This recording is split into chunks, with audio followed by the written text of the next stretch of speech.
Thank you so much to David, to B&H, to Lauren, to Debbie, and to Tom, our sound and video guy. I love coming to this venue. This is a fantastic venue. What you get here and the photographers that they bring in are world class, and I'm really honored to be counted among them. This is Bernadette. She will be our model today for the strobe light presentation this afternoon. Bernadette is also a professional hair and makeup artist. She does all of my work right now, and is going to be doing all of my work probably forever and ever as long as she stays around. She is fantastic, she's beautiful, and she's a lot of fun. So we're going to have a great time today. We're going to talk about a lot of things concerning strobe light. I don't know who has strobe light in their, who's got strobe lights? Okay, who does not? You're all in the right place, I hope. Okay, my presentations are a mixed bag. I try to give everybody something. So the complete beginner gets something and the professional gets something, and I hope I can help all of you, all right? We'll be doing a one light setup today. My presentation is a little bit longer than the speed light because there's a little more to go over in strobe lighting. Speed lighting and strobe lighting, while similar because you're just placing light somewhere that you want it, you are controlling it, is a bit of a different animal, okay? So you have a brown bear and a polar bear, all right? Same kind of species, but different areas of, you know, of the world where they live, feed, stuff like that. It's light. You have the ability to place light where you can, where you want it with strobe lighting and speed lighting, but it is a bit of a different animal. I'll be shooting later on in the presentation. I'm a one light guy. I do have a couple of lights back in my studio, a couple of old photogenics. But my main light is a Profoto 300 watt second compact. This is our older unit. If you take a look at it, it's pretty beat on. I love the Profoto line. If you can't afford it, save for it because it's absolutely worth every penny. I think that the greatest invention in strobe lighting, I think the person who designed and came up with this should get the Nobel Prize in lighting, and that is the zoom head reflector. This is an amazing piece of equipment. Having the ability to zoom this head in and out, okay, move the light forward, have complete control of that light is really pretty amazing, okay? All right. What's the model number? This is a 300 watt second compact. They don't make the compacts anymore. If you want to purchase one, you'll have to go to B&H used, and you may find one out here in their used section, all right? And they're great lights, they're durable. We're going to talk about a lot of different lights today. In my career, I've shot photogenic, Hensel, Profoto, Alien B, and Elinchro. So I've shot a wide variety of lighting. Yes?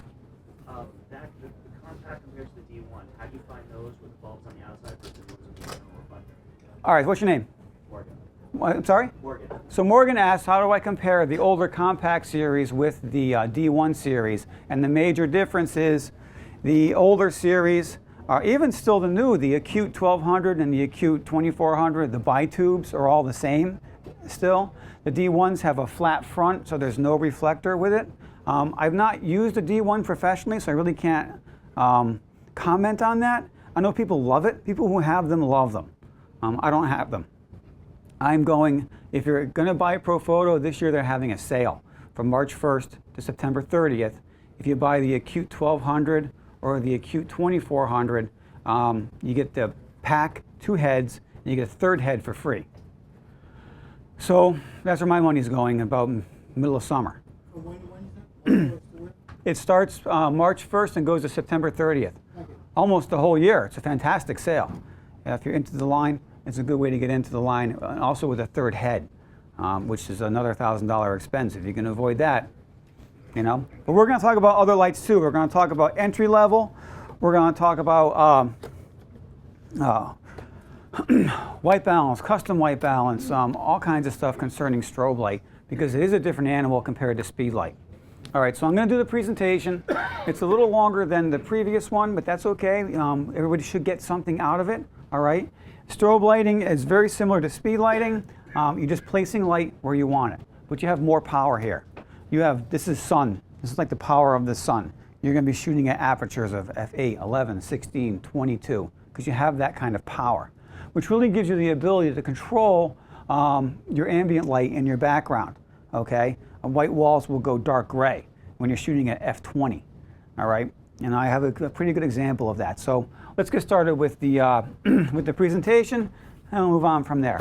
I like to try and keep most of the questions to the end, but I will answer questions straight through. So if you have something you want to ask, let it go. My term is spill it. Let's go, spill it. You got a question, go for it. Technique, ask it.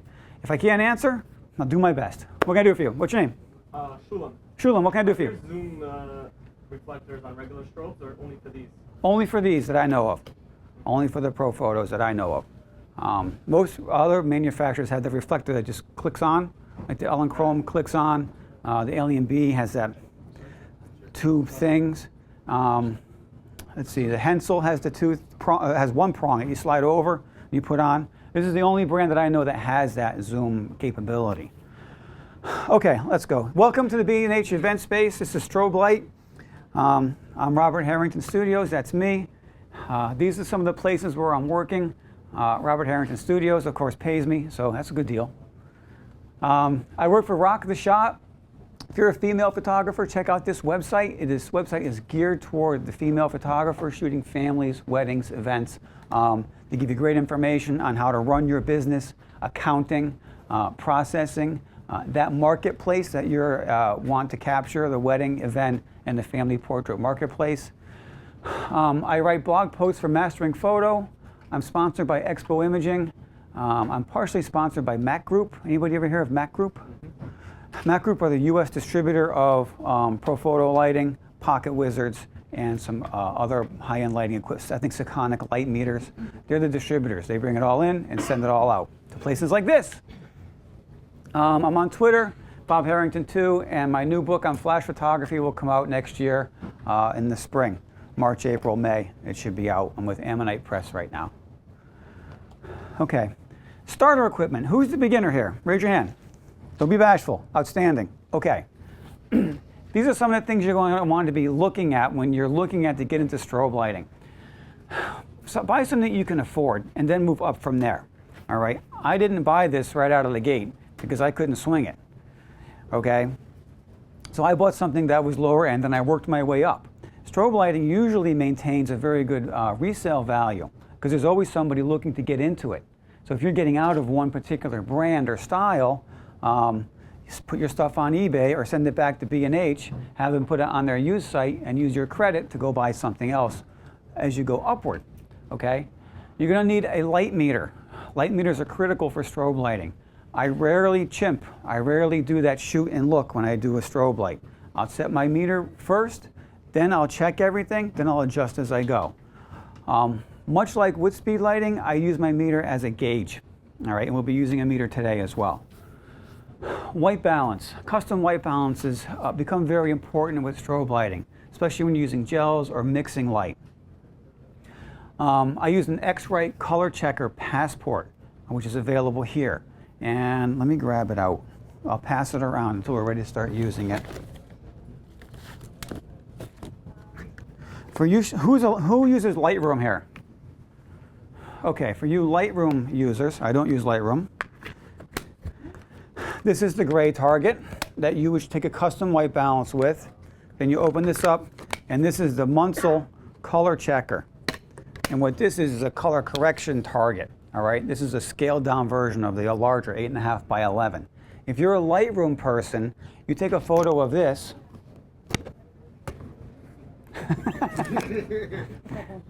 You would take the mugshot of that, and then what would happen is you bring this photo into Lightroom, you export it as a DNG, run it through their software, and it will color correct the entire photo for you. Exposure, color, contrast, the whole deal. You bring that back into Lightroom, and you correct your whole shoot. And it's like, it's amazing. I don't use Lightroom. That's good, hon. Thank you so much. I don't use Lightroom. I use a program called Capture One, and I do the same thing with just an autocorrect feature. And it's amazing how different it is, all right? You may or may not like it. It's up to you, but I love it, and I use it all the time, especially under strobe light. Sorry? What's the name? X-Rite Color Checker Passport. Oh. This is the Passport. Yeah, it's up here. They have a larger target. It's the Munsell color target. It's 8.5 by 11. This is the scaled down version. I'll send it around. Okay, if you're just beginning, you can get a kit. If you're not going to buy a kit, you're just going to buy one head maybe. Look at the Photech soft lighters for your modifiers. The Photech soft lighters are just umbrellas that have a diffusion panel on one side. You've got you got 3 or 4 different ways you can use it. They come in 36, 45, and a 60-inch increments. I have the 45 and the 60, and they're fantastic because you get a reflective umbrella and a shoot-through umbrella and a diffused reflective umbrella, which is really soft and beautiful. So it's a really cheap way to get into strobe lighting. So if you were to purchase one strobe, a meter, and a Photech soft lighter, you have a lot of equipment that you haven't spent a lot of money on. Because eventually, 2 things will happen to you. You're going to love it, or you're not going to love it. You're going to love strobe light, you're going to love the power, or you're going to say it's not for me. I know photographers who have spent oodles of money on kits and have returned them or sold them because they couldn't figure it out. They didn't understand the power ratios. There's a lot more to learn in strobe lighting than speed lighting. So they got rid of everything and went back to natural light. So my recommendation is buy one light or buy a cheap kit, go from there. So then you'll know. You can sell the cheap kit and move up, right? It's really pretty simple. It's like buying your first car. I had a 63 Chevy Bel Air. I don't really want to admit that, but it was quite a while ago, and it was a piece of junk. But it was $300, and I could afford it. And that car got me around. And then I went to another car shortly thereafter. Get a grid, at least one grid. I love the grid. It's one of my favorite modifiers. This is the Profoto grid. I have one 20-degree grid. I treat it with care. Actually, I do treat it with care. It's really nice. It has a gel holder, but the grid gives you a tight beam of light. And one of the things I really like is controlling that light, especially if I have someone who I can set in one place. I can control the ambient light with my exposure, and then I can bring up the foreground or my subject with just a grid. You don't have a lot to carry. You're not carrying soft boxes and umbrellas and light stand and all this crazy stuff that goes along with a professional shoot with multiple strobe lights, right? I just did a shoot on Saturday. I ran a workshop, and it was speed lights and strobe lights and soft boxes and a beauty dish and grids and this grid and this and that and gels and a red backdrop and a green backdrop and a white backdrop and a 40-foot by 40-foot studio and 10 people, and it was a nightmare because when you're using strobe lighting, there's more involved. It's not like putting an SB900 in your back pocket and running along. Okay, this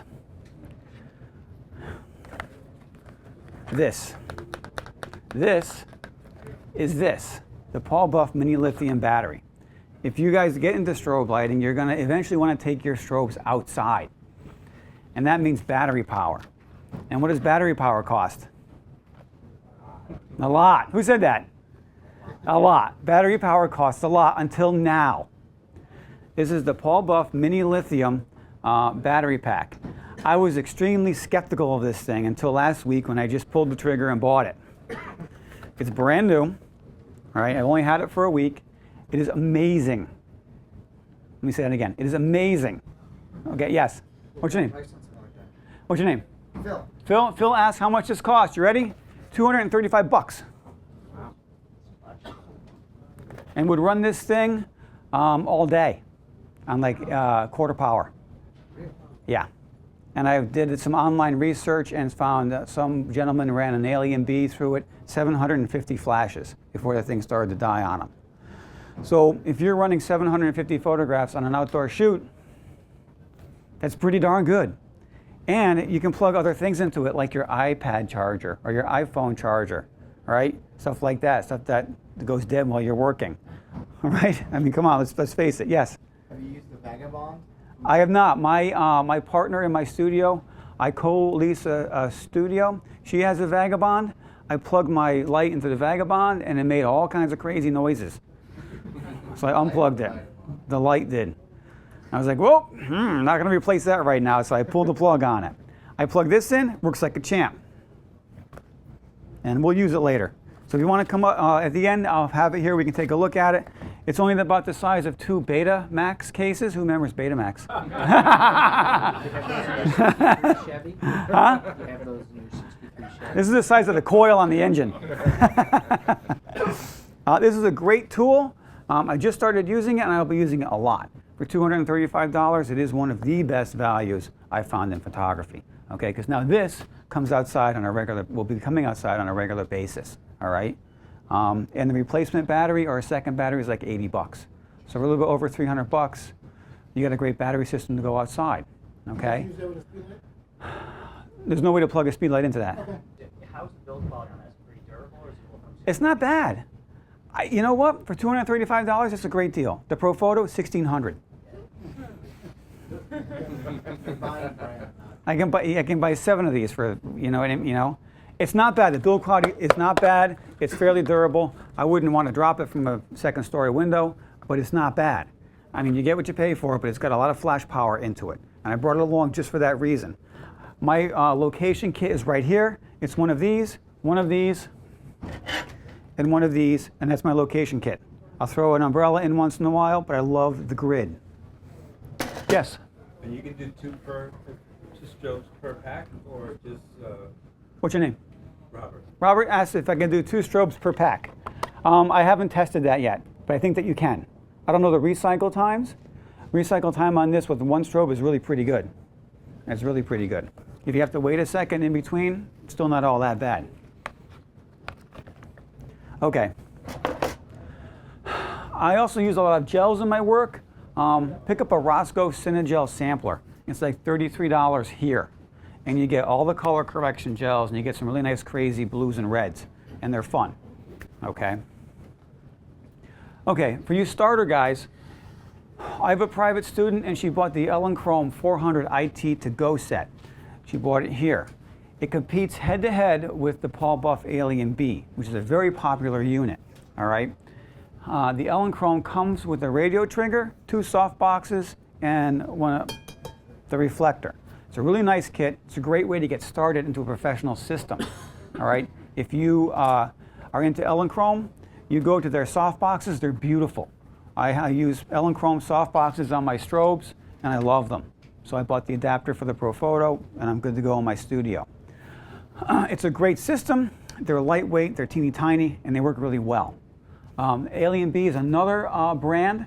You get that from Paul Buff. It's a fantastic brand. My partner in my studio has them. She loves them. Again, like the battery pack, it won't take the same beating that this thing will, but they're good units. They're strong, they're powerful, and they recycle very fast. Lights, radio triggers. Pocket Wizard is the default standard in the industry. Pocket Wizard just released the Plus 3s, right? They're $40 cheaper than the older Plus 2s, so that's a really great deal. If you're into that, go for them. Elinchrom Skyports, MicroSync, CyberSync, and Radio Poppers are all names you could be looking at for your triggers. All right, all these give you really good radio frequencies, and they give you give you really good radio frequency and long distance. The Pocket Wizards are 1,600 feet. You know, everything else is within that, and that's pretty good. If you want to light a building, that's pretty darn good. Light stands, Matthews or Manfrotto is what I'm using. I like the Matthews grip arms and Manfrotto stands, only because I've owned the Manfrotto stands for such a long time. I'll go over the grip arm as we move along through the photos. Okay, this is the photo on the website that you all saw, hopefully, to sign on for this course, right? And that is, stand up, hon. Bernadette. I work a lot with Bernadette. I love working with Bernadette. She's absolutely spectacular. One of the great things about working with her is, hey Bernadette, what are you doing? It's Sunday afternoon, I got nothing going on. Nothing. Why don't you come in for an hour? All right, see you then. And that's exactly what we did. And what I love about this shot, we did a sitting together where I wanted to do something candid. And I didn't plan on this particular shoot for this right now. I didn't plan on using it as a teaching tool, but it's really a good teaching tool. I realized like 2 nights ago, and I decided to pull this part of it together. What we did was, I said, Bernadette, come on in, I want to do something very casual. And anybody can do this. This is great training for you to learn to build your rapport with your client. If you bring a client in and you can't get that client to come out of his or her shell, you got a problem because you can't deliver content, right? You need to have that person comfortable in front of you, in front of the camera, in front of those lights, stands, all that nonsense that goes along with professional photography. So Bernadette comes in, and this is one of the shots towards the end. Now, this is one of the first shots. This is the, well, what now look. She sat down. She's up against a white wall on a fur, I don't know, what was that, kind of blanket, fur blanket? A little throw. Yeah, a little throw. Come on over and talk to me. We're gonna do a little, we'll do some of the idle chit chat and banter that you can do to bring your client out of their shell. This is a great exercise. You sit somebody down against the wall, you set your camera up on a tripod, set your light up, get it all ready to go. Anybody here a sports photographer? Okay, y'all pre-focus or zone focus? Anybody know what that means? Okay, so you're gonna pre-focus on an area, and then you turn your autofocus off and go to manual focus on your camera. You set your light to maybe f8 or f11. So your aperture, your depth of field is deep enough so that if your subject moves, you can still get a sharp image, because at f8, you've got a lot sharpened in the photo. So I set my tripod up, I focused on her eyes, I turned my manual focus off, my exposure is 1/125 at f8, and I took the first shot, and that's the well, what now shot. I said, be yourself, be yourself. That was act natural. And that was act It was. So she acted natural. And that was the first shot. The beauty of the pre-focus or the zone focus is that you get your face, instead of going like this, hey Bernadette, what's going on? How you doing? You're like this, all right. And you can just click and click and click and click and click and click, because you don't have to focus, you've already done that. And you can engage your subject, right? So let's go beyond the well, what now shot to the, okay, something's going on in there. What was going on in there? Probably ex-boyfriend talk. So we're chatting about things, all right? So choose subjects that you may think that your subject may want to talk about. We talked about relationships for a brief, very brief, very, very brief time. Very brief. All right, if you're a child, if you shoot children, all right, I just shot, you'll see, I have the photo here. I shot a gal yesterday, an actor headshot, and she walked in, 9 years old, and I'm like, what do you watch? SpongeBob. Nah, I'm too old for that. Victorious. Oh my God, I love that show. Boom. All right. You have an adult come in. What TV shows do you like? What do you watch? You watch TV? All right. What do you read? What kind of books do you read? Novels. Now, what kind of novels? Who's your favorite author? Clive Cussler. Oh, very good. That adventure kind of things. All right, excellent. I got him talking to me in how many seconds? Right? What do you read? I don't read. I read the internet. So my point is, click, we get this shot. Facebook. Then we go from, yeah, Facebook. Basically. Now we go from the well, what now shot to the, all right, hey, relationships are, bad. To, oh, now something's going on. So I probably said something stupid, silly, and very immature to get somebody laughing, right? With kids, it could be, what do you like on your pizza? Pickles? Who knows? It could be anything. Choose something that you like. Know your audience, right? If you're into marketing, know your audience. Who's your target audience? If you have kids come in, know your audience. Okay? And then we come to the next shot, where after this shot, she's kind of looking away. That's the person that I know. This is the person that I know right here, right? Vivacious and jovial and having a good time, right? A lot of fun. So we're bantering back and forth. We're chatting. Not about books, though, unfortunately. I have to change that. And then we come to our setup. And there it is. If we're any simpler, y'all would owe me money. One strobe light, one softbox. She's up against the wall. Boom, boom, boom. I rattled off 237 photos during our time together. I would stop, recompose my focus, because she would move around a little bit, rattle off another 20 or 30, right? The point is the exercise is to get used to going back and forth with your subject, and then get used to getting out from behind the camera and rattling off photos and getting those great candid shots. At the end, she wanted to pose, didn't you? You were desperate to pose. Yes. Yeah. The whole candid thing wasn't working. What are you triggering the shutter with? Sorry. I get my finger on it. I'm just going like this. I'm sitting over here. Yeah, my tripod is right there. I got the light going, 1/25 at f8, and my camera's on the tripod, and I'm just sitting next to her chatting, click, click, click, click, click. That's it. This to me was the keeper shot of the whole session. Once she began to pose and get into the moment, that to me is the keeper. I don't know if you feel the same way, but that for me was like, wow, that's awesome. You know? And it was wonderful. Bernadette came in for an hour. We just farted around. Yes? ISO 100? ISO 200. I'm sorry, 200. I'm shooting a Nikon D3, so the base ISO is 200. It has a low setting that goes down to low 1, which is around 100. Most of my settings are at 200, though. I'm shaky as I get older, so I like that little boost in you know, I would rather shoot at 1/25 than at 60th, because I'm like, okay, I know I can get the shot. VR is very important to me. I'm sorry? But you're on a tripod now. I know, but I just leave it. I just work so much with it that it just stays there. And Sorry. that's okay. I was just there is still setting in at daylight. Yeah, this was custom white balance. Custom white balance here. I used the color checker passport, and I did a custom white balance. Learn your camera's custom white balance, so you can buy a gray card, and definitely take a custom. That's the Ellen Chrome 39 by 39. It's available here. Yeah. What's your name again? Phil, Phil. I'm sorry. Go ahead. if this was an ideal photo, wouldn't you want her feet in there, or is it sort of? That doesn't bother me. No? No. Look at her face. Look at that face. Look at that smile. Look at that expression. Great shot. I don't have pretty feet anyway, so. It's okay.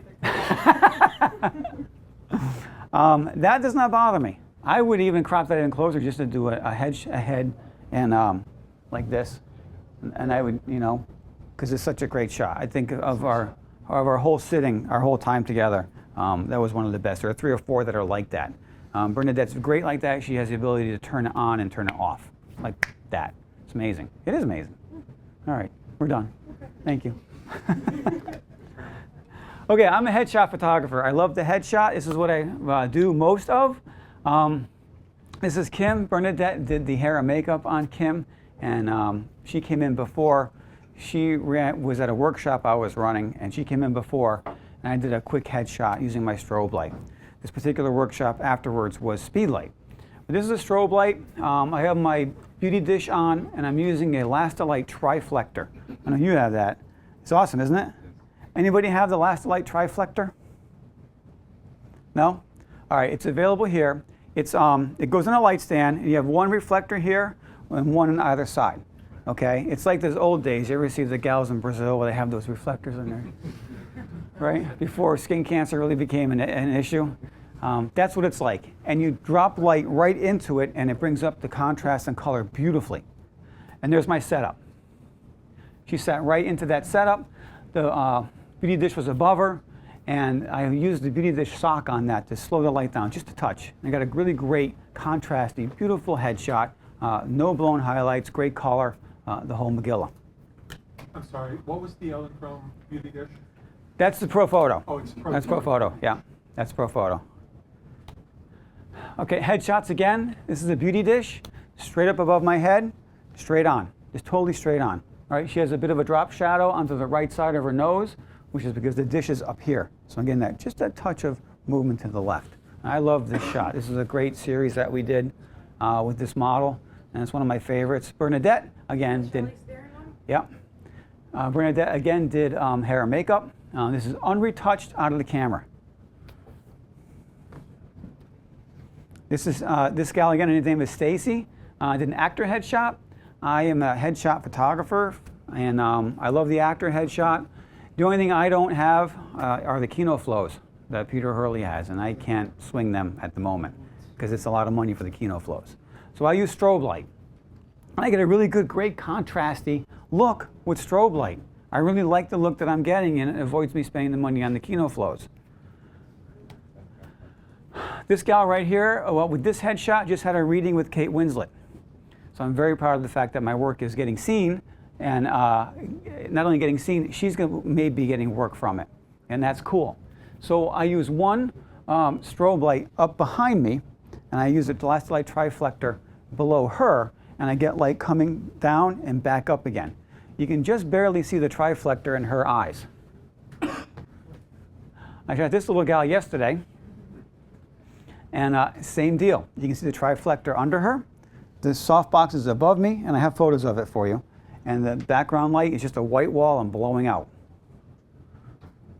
Okay, here's the background setup. I have two older photogenic strobe lights that just hit the white wall and just send it white. Done. Just blow it right out. And if you were the actor looking at me, that's what you would be seeing. Because my studio is so small, I couldn't get the other shot. So there's the triflector, and there's the strobe up above. And it just literally, I have it bent down as far as I can go, and I get that beautiful wash of light. And then back up with the reflector and get those great, really contrasty shots that he's getting with Kino Flow, I'm doing with strobe lighting. And I'm really happy about not having to spend that extra money at the moment, because I'm saving for more strobe lighting. Okay, it's not all models and fun. It is family. Who does families? Okay, good. Who wants to do families? Who's here because they're buying strobe light to do families or to go outside? Anybody? No? Okay. Well, anyways, this is a family. I do this family every September with another photographer, friend of mine. We do it together, and each one of those of the children's siblings, they all have like 3 kids. So it's literally like pandemonium. So what we do is we set up a nice, easy setup in the backyard, and I hit them with some strobe light, and I use my beauty dish. I love the beauty dish. Okay, because it's so multi-purpose. You can get so many different looks out of it. And dishes act slightly opposite of a softbox. Softboxes, you run in close and the light gets softer. Beauty dish, you pull back and the light gets softer. So the further back I go, I get that nice, beautiful, soft light on the family, and I have plenty of power in my strobe light to overpower the ambient light. Okay? If it's a bright, sunny day, you can see the sun on the leaves and the trees behind them. We put them in a shady area and just hit them with that nice flat direct light, and they came out fantastic. Okay, another one on zone focusing. I love this kind of work. I haven't been doing a lot of it lately because I've been concentrating mostly on the headshots, but this is great work. And I used a Photex soft lighter because I have a 60-inch light source with a diffusion panel on it, and I'm able to get a really big spread of light. So I did 4 kids with this huge spread of light, right, in the entire room, and no central hotspot like you would get in a softbox, right, because you have that central part of the light coming through. And I zone focused, or I pre-focused on the little boy's face. So I'm shooting about f11. And I know that at f11 I can get all these guys sharp, not a problem. This is a cool, fun shot. It made their Christmas card, all right? The better shot was the shot I got next. When I've already zone focused or pre-focused, I know at f11 I can keep them sharp, and then I can start to joke around and play with them, right? This also made it to a print. They purchased prints of this. It didn't make the Christmas card, but they love the shot because it's so candid and unrehearsed, okay? The formality of the work is done, then you can have some fun, right? Okay, I'm trying desperately to get my eye for fashion, and I shot this on Saturday. And this was a difficult lighting setup.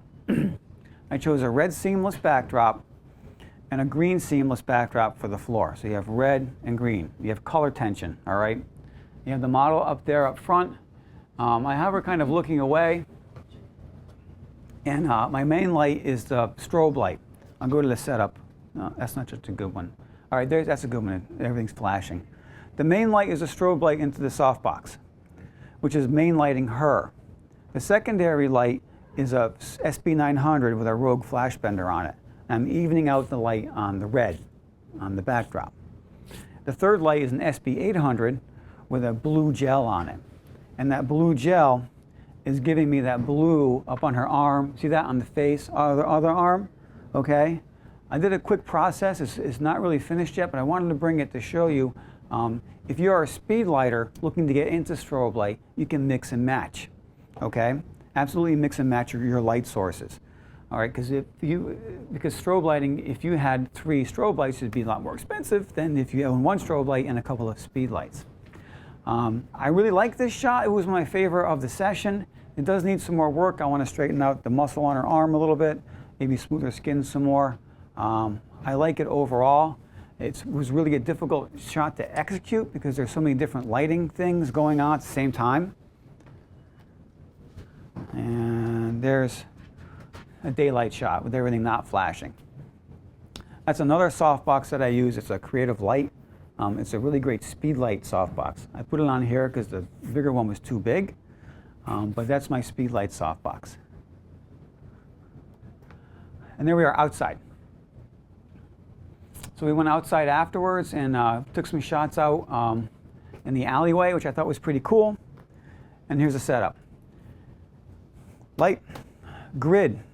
I have a gel, a full CTO gel to turn everything blue but give her a good skin tone, all right? And right here is the battery pack hanging off the boom arm. And the battery pack drove probably 200 flashes with no issues at all, all right? So I'm really into that right now. I'm really into getting my strobe outside and not having to worry about power supply. This is the boom arm that I'm using right here. All right, this is called a Matthews Hollywood arm, 40-inch Hollywood arm. I like the Matthews for one reason. This is stainless steel. And the nice thing about this being stainless steel is if you need to cut it, you can. And I did. I cut 4 inches off of it to fit into my travel bag. So I took a hacksaw and just lopped off 4 inches. So if you have a travel bag that you need a bar 30 inches, buy the 40-inch and lop off 10 inches. And you've got a really great, simple little boom arm you can take with you. It's a great system. I really like the Matthews. I have a Manfrotto, but it's chrome. And you can't cut through the chrome unless you bring it to a machine shop, and then they ruin it because the chrome gets hot and then it starts to peel back. The stainless steel, you just use a hacksaw. Go to your garage, go to your parents, go to a machine shop, lop it right off.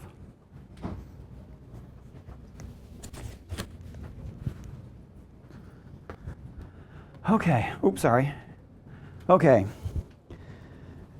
I did this big project last year for this law firm in Bridgeport, Connecticut, Koskoff and Beater.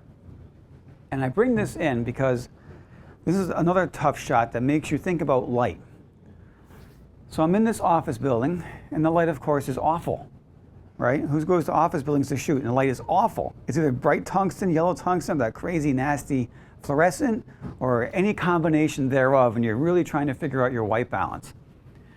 Besides white balance, I wanted to bring the background light in, which means I'm at a shutter speed of about 1/30th of a second. Now I'm shaky, and I have to handhold my wide-angle lens to get everybody in at a 30th of a second. So I go up on the ladder to do this, which is even shakier for me, so I can get the name of the company behind all their heads. Because branding, we all know about marketing, branding is important, right? You have to have that brand in every photo, everywhere your brand's got to be. So I had a 30th of a second, and my speed lights weren't going to do it. They weren't going to pull out enough light to light the foreground and pull in the background light. So I took my strobe light out, and I stuck it in the office, and I stuck it into the corner. Who's an event shooter here? When you guys shoot events, you bounce your flash, right? Same deal. So I put a tungsten gel on it to gel it towards the light in the room, which is tungsten, and you can see because my speed light over here is blue. And I blasted the corner of the room with light. And then, much like when you shoot an event, you turn your room into the softbox. So I blasted that light into the corner, sent the light around the room back to the people, and got that. And was able to bring the background light in as well, which is hard for me to do because at a 30th of a second, I'm on a ladder and I'm going like this, trying to get the shot. Anyways, I had a speed light in the back, and you can see a little bit of the accent light behind him. It's blue, and I did that on purpose to get a little something going on in the background behind them. And this was in Newsweek last year. In 2010. The previous one last year for 2011 was a white background shot that I did. Okay, I am a headshot guy. This is my deal. I love the headshot. I'm starting a project next week with Milford Bank, up to where I am, and all the corporate headshots, all the corporate group shots, the whole deal. And they chose a specific look, so I designed my lighting to that look. Who's a headshot photographer here besides me? Who loves headshots? Awesome. I love headshots, and they're lucrative. They're very lucrative. So I designed this for them.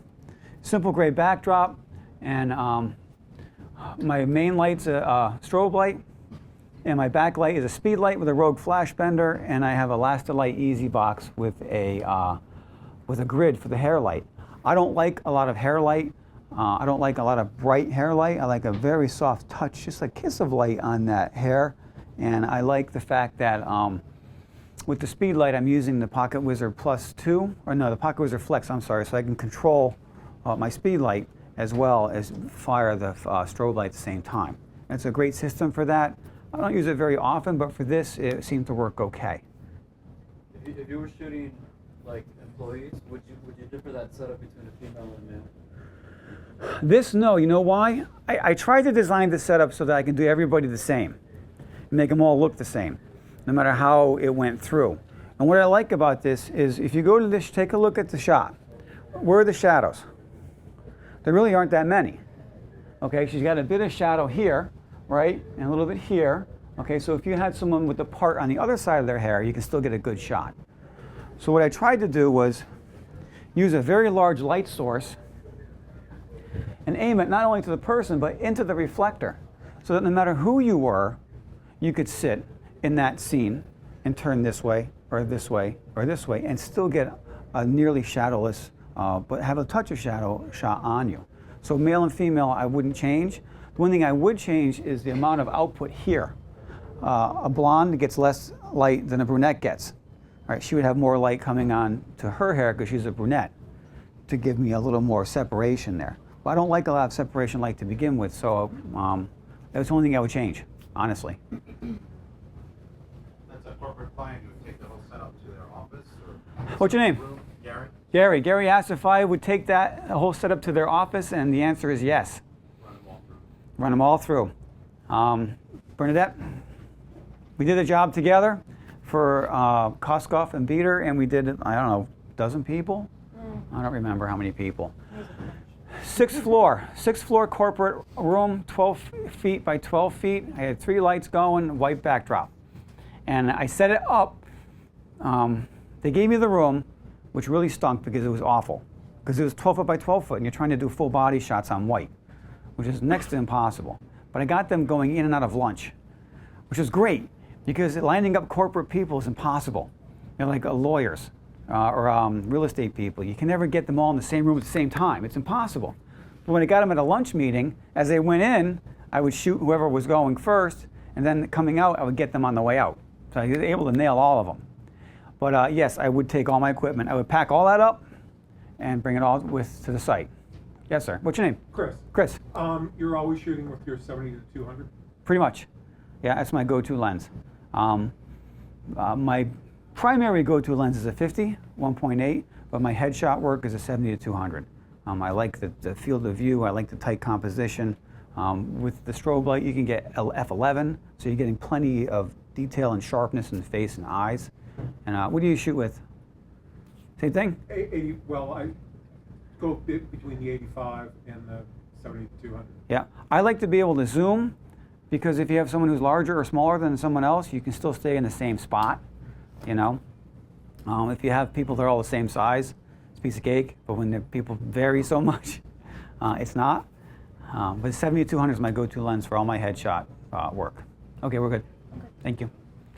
Someone raised their hand, I'm sorry. Yes, Naftali, I remember you. Wow. All right, is that a speed light on the background? Yes, sir. On the background is an SB900 with a Rogue flash bender. Oh. Okay, and up here is a Lastalite Easy Box, 24 by 24 with an SB800 in it. And I noticed some of your headshots, it seemed like you were shooting at 2.8. The shoulders were already out of focus. Yep, some of them I do. Some of them I do. I shoot very wide open. Usually with a corporate style headshot, I'll shoot at f8 or 11. If I'm actor model headshot, I'm shooting at maybe 5, 6, or 8. But you have to remember too, with depth of field, even though you're close to them, it's still going to fall off pretty quick at f8 or f11 with a long lens. And I shoot all my actor headshots with a 70-200 because I like that, being able to come out a little bit, come back in and out. You know, they don't always stay in the same spot. If it's a 10-year-old, they're like this, you know, as opposed to a 30-year-old who will stand there for you and actually pose for you. Okay, I'm going to end where I started. Bernadette. Bernadette's amazing. This is a headshot I did just like the one with Kim with the beauty dish above and the blasted light triflector below. This is a great shot. You have plenty of shadow detail, plenty of facial detail, and not any lost or clipped highlights. All right. These shots with the beauty dish, I'm shooting at f20. I shot that really deep depth of field because I wanted her lashes, which were amazing that day, to really be sharp all the way across. What's that? They were fake. They were fake? I didn't have to know that. I didn't have to know that. Yes, sir. What's your name? Donald. Donald. About how far are you from when you took the shot? Right there, about 5 or 6 feet. 5 feet. Yeah. Who's a Nikon shooter in here? Okay. The 70-200 Nikon has a working distance of 4.9 feet. I think that's to the sensor. So about 5 feet is what I position myself right up as close as I can get and still focus. And then I'll operate the zoom, you know. That's how I like to work, because I like to control depth of field a lot, but at f20, everything is sharp. If you look at that, that photo is better. The resolution is better on the screen. And eyes, lashes, lips, hair, everything. I did some skin softening a little bit, because at f20, you're seeing everything, all right? But for me, that's a go to print. Here we go. Deliver that and go to print. Yes, what's your name again? Robert. Robert. I should remember that. Do you crop your shot, or do you crop it afterwards, and what's the difference? Shots like this, I crop in camera, so that's out of the camera. Literally, that's the crop that I will shoot for that type of headshot. For a corporate headshot, I will go back and I will shoot wider like that, so that they can crop to their format if they need it. I usually provide a high-res JPEG and a web JPEG all ready to go for my corporate client. And what's the difference in the shot if you crop like you did before, before the shot, and then if you crop like they did here, which is after, as far as the quality of the picture itself? Oh, you mean a loss of resolution? Like some people are saying, I was on YouTube and some photographers feel that you should crop your shot. Right. As opposed to shooting it from far away and then deciding how you want to lay it out and crop it. They feel very strongly about it. And I was wondering whether it made a difference in the quality of the picture. Does it look better if you crop the shot right away? Right. Or is it better if you shoot it far away and then go in there and crop it? Does that blow it out some? Or what happens to the print? Okay, so what Robert is asking is, should you crop in camera or should you crop later? Okay, who has this issue? Who always thinks about this all the time? Okay, normally I crop in camera. For me, that's a finished image right out the door. Yeah. For a commercial client, they're going to get something more along this line. What happens here is that people are different sizes. So you have to give them something fairly standard, but also have the ability to be cropped not that close, but close enough that the people understand that's the headshot of the bank executive or whatever. I prefer to shoot to crop, so I don't do it later, but you can do it. There's a program called Perfect Resize. Anybody hear of that? Sure. All right, have you heard of that program?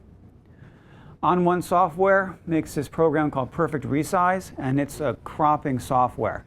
You would put an 8x10 frame over that, and it will expand the canvas or reduce it to the 8x10 size and sharpen it and be beautiful, ready to go. Okay, so you can crop and resize later. If you're delivering images to clients, sometimes you're delivering Adobe Illustrator images. Who delivers those? AI images. Sometimes I deliver those to printers. They'll use them, and they'll use Perfect Resize, or I think Alien Skin. Is that right? Alien Skin has a resizing software. And the software uses the algorithms to expand the canvas. So you don't have to worry about cropping too much. Although I would prefer to shoot to crop, honestly. I'm not like a crazy nut about it, but I do prefer to do that. Yes, sir. I'm telling you, what can I do for you? As far as cropping, just to be clear, you mean zooming in and taking the picture, not actually going into the menu and choosing crop. Right, exactly. Camera. Right. And also, I want to say that by cropping later, you're going to get more depth of field if you move back and crop later, and also loss of image quality, but resolution. You do lose quality and resolution. Now Telly brings up the point where you do lose quality and resolution when you crop.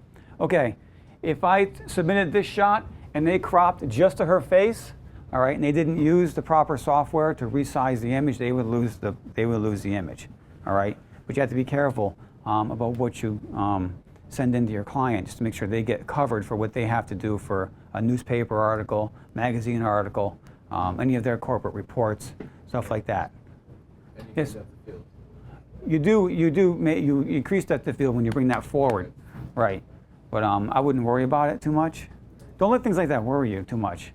Yeah, the reason was I work as an assistant to hairdresser, and he would work with Stephen Klein, Stephen Meisel, Mario Testino, Mhm. and every time we do something for Fashion Magazine, they would always seem to shoot far away and then decide what the layout's going to be and then crop it later. If you're shooting with a Hasselblad 50 megapixel, you have Those that. guys are lazy. They just Yeah. fire and Yeah. everybody else does the work. Well, here's the thing. Those guys, the big names you're naming, those guys, they're more than likely shooting or renting, not owning. They're renting Hasselblads in Phase 1 or Mamiya cameras. If you have a 50 megapixel or the new Phase 1 IQ 180 is 80 megapixel, if you have that to work from, you can do almost whatever you want. You're not precluded or limited by a 12 megapixel sensor because there's just so much there. Okay? All right? A lot of those guys won't even own their own cameras. They'll rent them for the week or the day or the month or whatever to run the shoot with. I just found out actually, I was talking to, I had a Phase 1, I had a Mamiya 645 DF with the IQ 180 last Friday. I didn't get to shoot with it, but I had it in my hands, which was close enough for me. It was close enough. The thing was amazing. If you guys get a chance to handle it, it was beautifully crafted. It fit in my hand like it belonged there, and it was lightweight and really just a well-balanced piece of equipment. It's incredibly expensive. You can rent it. The problem with renting is they usually require that you have enough money on your credit card to replace it. So you need. So if you rent a Phase 1 IQ 180 and the cost is $50,000, you need to have that much room on your credit card to replace the camera in case it goes into the drink or you break it. I'm sorry, just the cropping thing of what he was talking about. I'm a fashion photographer. If shooting anything editorial or billboard, you often don't know the aspect ratio or the full bleed of the magazine. Right. Some magazines are different sizes for the same magazine in different countries. So if you don't have enough in the frame to go with whether it's 9 by 12, 11 by 14, you can actually scrap a shot or have a client get pissed off because they'll lose a part of the garment. Right. Or by the head, so they tell you to zoom out more. Right. Consistently. What do you shoot when you shoot? I use, well, it depends. I use like a S2 for big stuff, or small stuff I use a Canon 1D4. Do you own the S2? No, I'm sponsored. I'm sorry? I'm sponsored by them. Oh, cool. Oh, what are you doing here? I'm here to learn. Oh, all right, man. So he shoots in Leica S2, which is a medium format Leica, and he's shooting wide because he has the ability to crop. You can crop, when you have 30, 40, 50, 60, 80 megapixels to work with, you've got a lot more than we got coming out of a Canon 7D or a Nikon D3. You know, I shoot to crop, I try to shoot like that so that my client will crop just what they need. I try not to have them, and I tell my client if they need to, give me the photo back, tell me what you want, I'll run it through perfect resize. That's kind of a pain, but you don't want your work to ever look, bad, hopefully. Oh, hang on. On this face, I see here she's so dark on one side and so lit on the other. That's acceptable to the client, or? Yeah, I did a test shot. This is a test shoot for it, and they loved it. That's what we want. We want that background. We like it. Love it. I mean, it's such a difference. Like she's almost black and blue. Look at that screen. It's a lot better. You got that? Yeah. The texture of this screen soaks everything in. You have to look at that screen. That's more like my laptop. That's a little better. That's much better. That's much better. Black and blue, I could beat her up. Yeah, well, you're getting color. You may be getting color tone shift from the background too. They chose something a little more stock standard corporate. They didn't want that mottled brown or white. They were going to go with white, and I talked them out of it. So it's a gray background? That's regular studio gray. Really? Yeah, regular studio gray. Do you get that sort of blue look? When I my light is older, it's quite a few years old, I guess. I think the flash tubes are warmer now than they used to be, so my white balance is coming through on my custom white balance around 4,800 degrees, and that's cooling the background down immediately. And I used a flash, not a strobe, on the background. I'll go back to it. You ever warn the client what to wear as far as colors? I'm sorry? You ever warn the client, the subject, what to wear? I do. That white outfit seemed like it would be a missing thing. Just to What's your name? Gary. Gary. So Gary asked if I ever tell the client what to wear, and I absolutely tell the client what not to wear. And I try to tell the client not to wear white. Because we all know white is a nightmare, right? She wore white that day. I got great detail in the shot. That's the difference between strobe lighting and speed lighting. Strobe lighting is inherently softer, okay, and a little easier on everything. I would prefer, men are going to come in white shirts, dark jackets. That's perfectly fine. But I would prefer the client not wear white, or a lot of white if they do wear white, you know. Yes, sir. Chris, right? Yeah. Are you considering going from the D3 to the 800 because of the extra pixels? No. This year's lighting, next year's camera. Right? You're my working pro. Who's a working pro here? Okay, my working pros are like, okay, I'm not buying the D800 because, well, for me, this year's lighting. All right? This year I'm upgrading all my lighting. Next year will be camera. You can't buy both. Cameras are baby teeth too. As soon as they come out with it, you gotta wait 3 months, 6 months. Yeah. Fix it. 'Cause they always come with bugs. You got the bugs in the cameras, you got the software glitches, you got Lightroom doesn't read the D800, Capture One doesn't read the D7, whatever it is. You got to wait 3 to 4 months before you even buy a camera, okay, for the full shakeout. This year for me is lighting. I'm going to concentrate on my lighting, and then next year I'll buy a camera. And if you're a working professional, you need to gauge those things. That kind of doesn't answer my question, though. What's- Whether you're buying it this year or next year. Am I buying it? Would you go to the 800 as opposed to the D4? Probably, for the extra Because of pixels. because of the pixels? Yeah. That's my question. Oh, I'm sorry. Yeah, I didn't understand. I used Capture One software because my initial intent was to go medium format, and then when they released the D800, that just knocked that out of the park. So, because for $3,000, the 800 is 36 By then megapixel, it'd be a couple of $100 cheaper. and I'm already a Nikon shooter, so for me that's pretty cool. Go ahead, Albert. Right? Yes. You mentioned that the beauty dish, when you pull it back further, it gets softer. Mhm. How, why, can you explain why that happens? Because usually when you get closer, with any light source, it gets softer. It's the result of the dish. To the best of my knowledge and ability, that's the result of the way the light comes out of the dish. The closer it is, it's more contrasty and more fall off, and the further away it is, it just becomes so broad. It's like a big old softbox to begin with, because as you pull it back, it just goes whoosh and throws light all over the place. I really like it for that kind of work. A 30 by 40 softbox in the wind is going to be like a sailboat. It's going to be out the window. If you have a beauty dish, it's not the signature, its overall size isn't going to really be a factor. You should have an assistant holding it if it's a windy day. I really like using it. It's easy to transport, you know. You're welcome. All right, anything else? Keep going, because then we'll go into shooting. What time is it? Oh, I have plenty of time. Yeah, Are Chris, you I'm sorry. shooting a grid on the beauty dish at all, or are you? Occasionally I do. Not a lot. I tend not to like it too much. I do, but I don't. How's that? Light further back. I'm sorry? It would really kind of act reverse of what you're saying. Yeah, you need the grid would be for close-up. I would be close with the grid for that really sharp fall off. That's what I would want the grid for, or to really control that light. You know, like a backlight or a hair light, something like that. I normally shoot it without the grid. I have one. Yes, Donald, right? Sure. I'm sorry, Charles. How much is a light? I'm sorry? Light flash, how much is that? This one? I don't remember what I paid for it, quite honestly. What about the new one? I mean, replacement? The D1s are about $2,000 for a pair of them. Yeah, they're expensive. They're expensive. Alien Bees are a great deal. The Elinchromes are a great deal. If you go to the Elinchrome system, you're getting into a high-end system at the low end. So you can always upgrade within that system, right? It's like buying a Canon, you buy into the system. You buy a Leica, you buy into the system because you want Leica lenses. You buy into Nikon, Pentax, whatever, you're buying into the system. And that's what you want, because that system approach gives you a lot of variability and a lot of great tools to work with. All right, I had someone ask me about using off-brand flashes in the last presentation.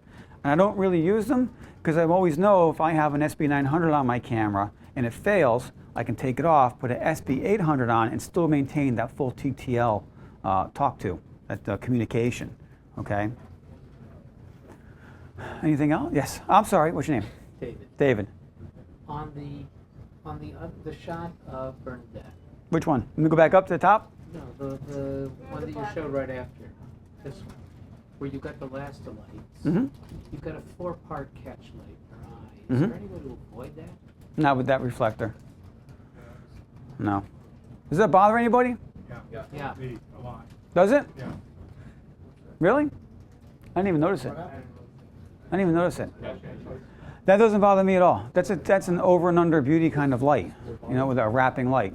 If you look at a Peter Hurley headshot, there's 4 lights in it, especially on females. That doesn't bother me whatsoever. What's that? It's a lot better than Peter Hurley's catch. And it's only $200. The Kino Flows are $5,000. I can't swing it this year.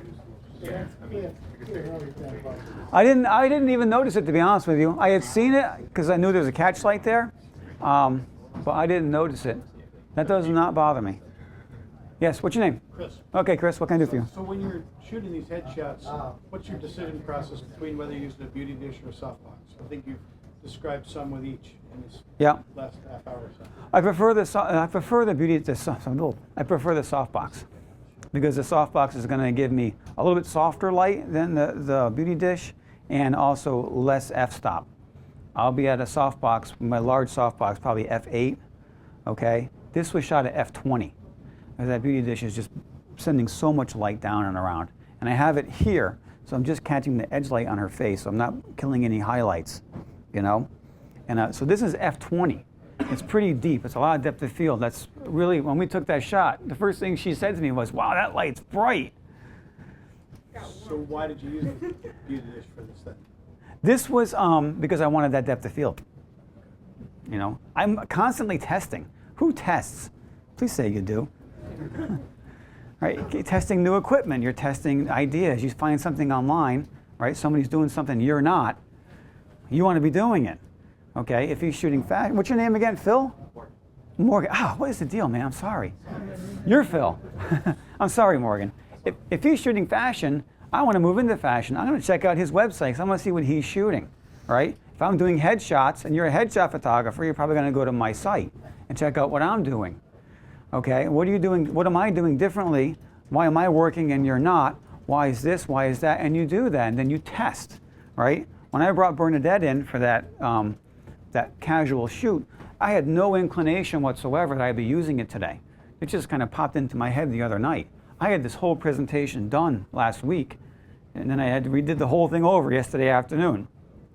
For that reason, because that kind of shoot is a great teaching tool for you to learn how to get to know your subject, know your market, right? If you're shooting families, know the family shows. Who watches Modern Family, right? Who watches Breaking Bad? Oh my God, it's the best show ever, isn't it? I'm glad somebody said yes. You know your marketplace. Enjoy your time with your people. I said this before. I was in an industry that I had a really hard time with, and before I came to photography. And photography is not an easy business. I don't know if anybody else realizes that. It's a very difficult business, but it's much more satisfying. And I don't wake up in the middle of the night wanting to be ill. I'm worrying about how I'm going to make payroll. I don't have that problem anymore, so my life is a lot easier. So I love photography. And I love the headshot because I get everything I need to know right there. Because when I walk in, I'm not going to look down at her feet. I'm going to shake her hand and say, hey, how you doing? I'm Bob.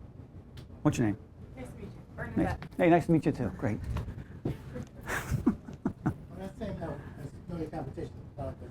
I have you in here and put a conundrum with some people.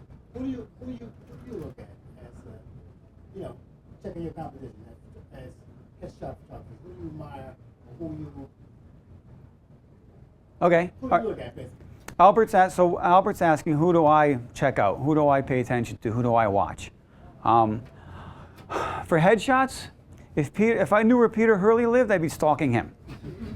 I like his style. I really like his style, and I really like the way he interacts with the client.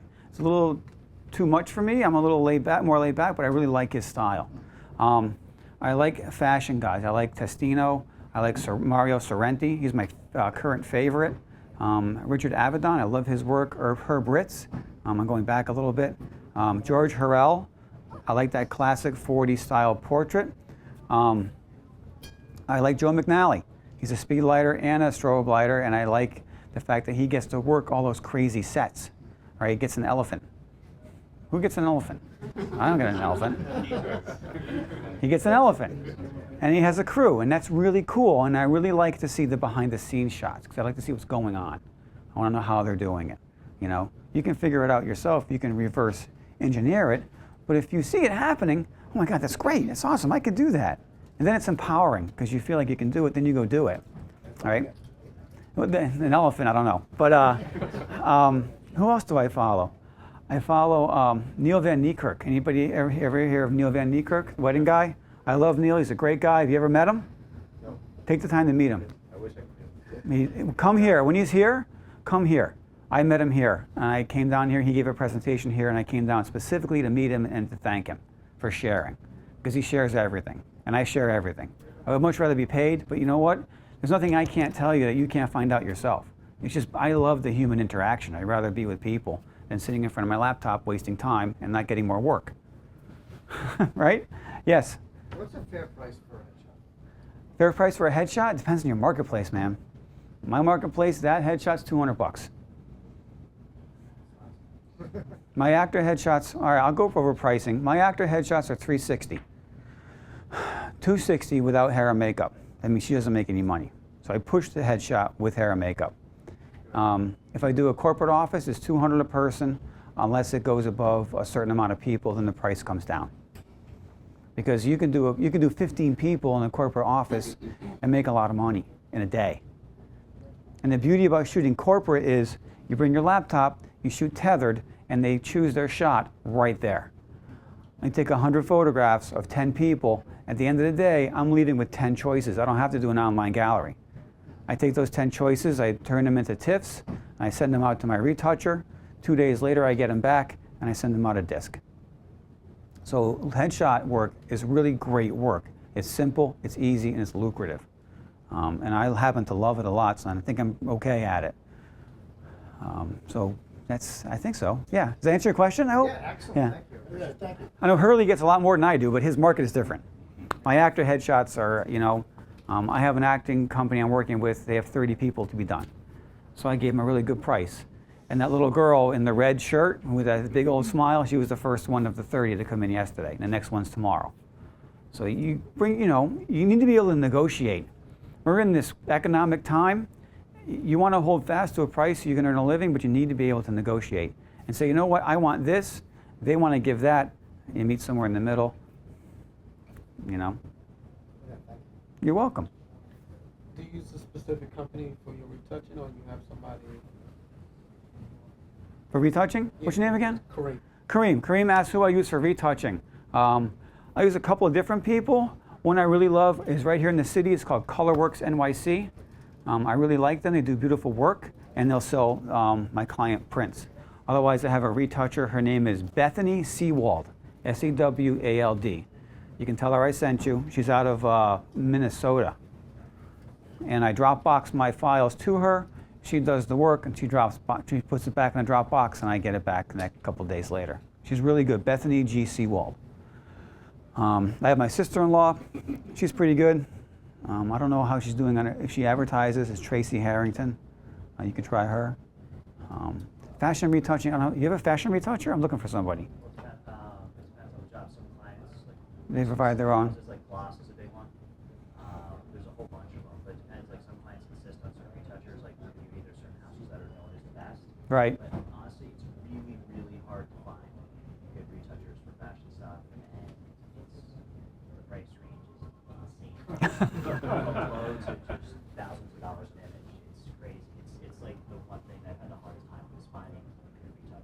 Yeah. Because a lot of them are photographers, and as they start getting more successful with retouching, they decide that they don't need to retouch anymore, and it seems really common. And then the other thing is, you know, or the really good get taken up by the big houses, and the rates for the retouching houses in the city are insane. Right. And it's a crazy racket. Morgan, what can I do for you? Phil. Phil, oh my God. I get to separate you two. It's like I feel like I'm in the 3rd grade or something. I'm sorry. What do you think of these things like Portrait Professional? They're all right. They're okay. You need a quickie job, do it yourself. Absolutely. Portrait Professional is not bad because you can control the sliders. Yeah. And if you get it on sale, I actually bought it on sale, $75. Yeah. If you watch for sales. It's not bad. It's not bad. You got to push the slider to the left to get rid of that Barbie doll look. Right. You know, my partner in my studio. I'm sorry? On One Perfect Portrait is also very good. I usually use a Photoshop when I do it. I use an invert layer. It's not too bad. I'm not that good at retouching. I prefer to shoot and do this. Actually, I have no patience for retouching. I can't stand. I have no patience for it. It is incredibly painful because if you're not shooting, if you're not out of your office, you're not getting new work. You're not finding people. You're not networking. You're not getting your card out. You're not. If you're on Facebook, you're wasting your time. Who derives work from Facebook? Anybody? Here's my question for you guys. I want you guys to answer me as honestly as you can. Who derives work from Facebook? 2, 3, 4. Okay. It's indirect. Huh? It's indirect. Okay, that's how I get mine. Facebook is just spreads your name out there, and corporate clients see it, and you can use it as a marketing tool. I get all my traffic through other people's links to my Facebook. So I link my blog to Facebook. I do a blog post, it goes on. I'm never on Facebook anymore. All my work and all my things come from other people to me. Yeah. That's like what you're saying is actually what I heard is the most effective thing you can possibly do. I just spoke to a photographer who I talked to a lot. We successfully set that up. He was personally told by people at Google that they recently rewrote all the search engines to look for words and word algorithms in blogs before anything else. Yeah. The most useful thing you do for you as a blogger is the most useful thing you do as a photographer to market yourself.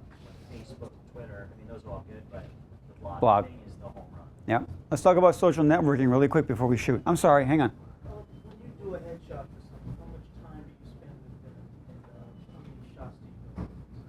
It depends on the client. The actor headshot's different than the model headshot, than the corporate headshot. If I do a full office of 20 or 30 people, their time goes down to like 10 to 15 minutes. It's literally sit down, we chat for 5, rattle off a few shots, out you go. Because you're trying to get as much done as you can in the shortest amount of time. If I have a regular headshot come in, it could be up to an hour. Yeah, I give time. I give my time to make sure they're comfortable in front of the camera. I might even change a backdrop. You know, if I see that the brown muslin they chose isn't working, we'll go to white seamless or gray seamless paper. There's a lot of time within that hour because when you live your life at about 125th of a second, you got a lot of time. I'm sorry. Yes, what's your name? Martin. What can I do for you, Martin? I was just wondering when you use retoucher for headshots, who pays for them, your client or you? The retouching? Yeah. If I use ColorWorks, they pay for it. Sometimes it's included in the price, sometimes it's not. Depends on the job. My clients next week will have it done professionally. I'll send all 27 shots out to my retoucher. It's already been put into the price, and it will come back that way. Phil. I was just curious if you use LinkedIn also. I am on LinkedIn. I don't use, you're Morgan, aren't you? No. Come on, man. I'm sorry, Phil. I'm sorry. I'm only joking. I'm on LinkedIn. I'm on Twitter. I'm on Facebook. I derive all my traffic to my blog site through other people. So when I post something on Twitter, Expo Imaging, who's my sponsor, will post again, and then my traffic goes like this. Because other people use those sites to come to me. Frank Doorhoff came to me that way. I don't know if you know him. He's out of Europe. I think he's a Dutch fashion photographer. I have a lot of people coming to me through other sites because I don't have the time, the wherewithal, And I don't know about you guys, but I grew up in that time when the telephone was on the wall in the kitchen with a cord. And my dad knew who I was talking to and when I was talking to him. Because nowadays my son's texting I don't know who. And that drives me crazy. And I'm a physical social networker. I need to be with you. I can sell you a job. I can sell you a headshot job right now, speaking to you. But if I'm on Facebook, you'll gloss right over me. But right now, you want to, come on. What's your name? Joanne. All right, Joanne, you know, let's go. I can sell her a job right now. But I cannot sell. I cannot sell on Facebook. I can't do it. I don't have that social network skill. I know somebody in my neighborhood who makes her entire living off of Facebook. She's a wedding photographer, and she's booked 30, 40 weddings a year off of Facebook. She's 28. She's in that age when people are getting married. I don't know why they would ever get married. I am an ex-wedding photographer. I do not do it any longer. But she derives all of her work from Facebook, and I don't derive any. I just get traffic. So the social networking thing is a double-edged sword. It really is. You can go either way. Yes, Bernice, right? Correct. This is probably going off a bit from the subject, but even your website, do you control your own website? Do you upload your own content, all your pictures, your library, everything onto your own website? I do. I do whatever I do it on the blog site, and that's all that I do is the blog. And I have it set up to LinkedIn, Twitter, and Facebook. So as soon as I do a post, I hit enter, and it goes to those 3 spots. So, yeah. So my brother was telling me there's a site called Hootsuite. You all know that? Yeah. Heard of that? Hootsuite? You go to this website, Hoot, H-O-O-T, Suite, and you type in all of your passwords to all of your accounts, all your social network sites, and you link that to your website or your blog. And as soon as you go live with a post, it automatically jumps over and gives you, and it does everything for you. Yeah. Put in bank passwords too? I hope not. Only if yours has got more money than mine. What do you blog about? What's your name? Marcus. Marcus? What do I blog about? I blog about technique, and I blog about small flashes. I'm a small flash photographer. It's quite fortuitous that David asked me to do this presentation today because I have been really out of strobe lighting for quite a while. I decided to get back into it about 6 months ago and started using my strobes more and more and more and more. The reason for that is, at the beginning of my career, I didn't have any work, which was hard. Because if you want to earn a living, you need to do something profitable. So I went to small flashes because I saw small flashes as something people were actually lusting for, yearning for, to learn how to get great results with a smaller light source that they probably already owned. Then I was back into strobes, and I was back out of strobes. Now I'm back in, and I'm going to stay in because I'm finding more and more in my professional work that I'm needing greater power, a little more depth of field than you're going to get with a SB900, and I want to stay at that low ISO. And I want more creative control of my shot, all right? Speed lights only take you so far. You can go pretty far, don't get me wrong, and I love them, and I've built my career on them for the past 5 years. But I like the strobe light. I like the equipment, it's sexy. I like the power, I like everything about it. And having this presentation really got me off my keister and got busy again. And I'm really appreciative to David for that, because I hope it's a good program. They're all taking something in. I am a working pro. It's a tough racket, but hey, go for it. You love it, do it. Anybody else? Should we start shooting pretty soon? Yeah? Yeah? Yes. Yes, sir. Oh, what's your name again? Gary. Gary. Do you pay attention to the metrics, like do you use Google metrics to see your site or anything like that? WordPress has its own statistical analysis and analytics on the back, and I use that. I'm not a tech guy like that. It's one of the places I fall short in my business is that kind of tech work, and also marketing. I'm not a very good marketer, but so like my marketing is I can sell you a headshot. I can sell you a headshot right now in 5 minutes because I can see you and I can talk to you. If I do it online, I can't. That's I can't do it. I wish I was more like my father who could sell ice to an Eskimo. When are you giving that class? Ice to an Eskimo? Selling a headshot in 5 Selling minutes. it. want to be sold a headshot? Sorry, sell you. Okay, look, here's the deal, right? You go to your client, someone calls you up for a headshot, or you go out and you're cold calling. Not literally using the phone, because that's offensive and people will hang up on you in less than a millisecond, because everybody finds cold calling offensive, right? You don't necessarily have to have a portfolio with you, but have your business card with you. And start talking. I talk to everybody. I'll talk to anybody. I'll talk to everybody and anybody anytime. Here's my card. This is what I do. You know, I went to your website, and I don't want to really say anything, but you should really have a nice headshot, because that's your online presence. And the days of the snapshot against the white wall are over. I don't know about anybody else who does headshot work. My headshot work this year is expanding almost exponentially, because I think people are realizing that the point and shoot against the gray wall in Home Depot isn't cutting it anymore. You know, something more professional is what you want. You want to represent yourself. You walk into a job interview, you're basically doing a job interview. You go to someone's website and you see that headshot, you're interviewing them at some level.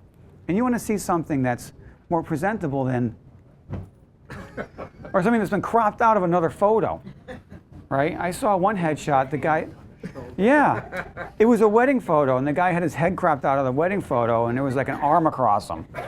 So, come on, man. If you own a business, you got a couple $100, let's do something creative, something that represents you as you are, and you represent your company. And there's your tagline.